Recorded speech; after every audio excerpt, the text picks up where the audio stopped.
What do you define as walking a gun? What exactly happened in this case? Walking a gun is when you have custody and control of that firearm and you let it get in the hands of a suspect and you don't interdict that suspect. In this case, we had cooperators at the gun stores, so they're acting as agents of the government.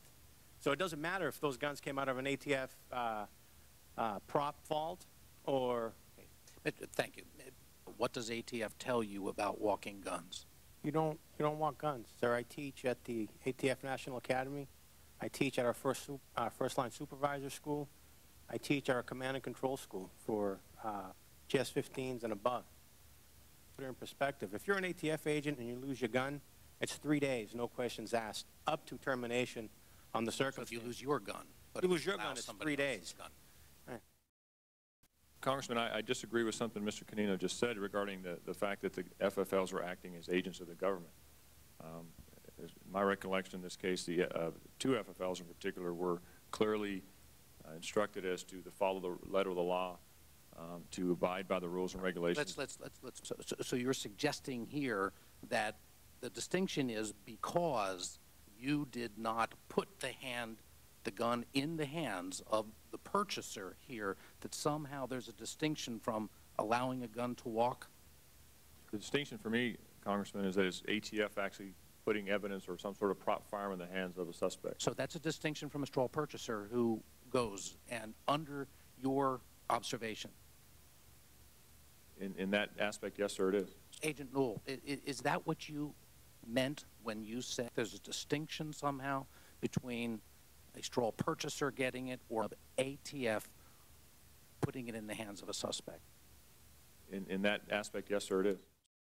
I've had the opportunity to work in pretty much every state of the union, and I've always been able to use the current laws to success in the investigations. Whether you're pulling somebody over with 100 AK-47s, I found that A.T.F. special agents are very qualified in interviewing techniques. 99.9% of the time, we'll get confessions from those individuals.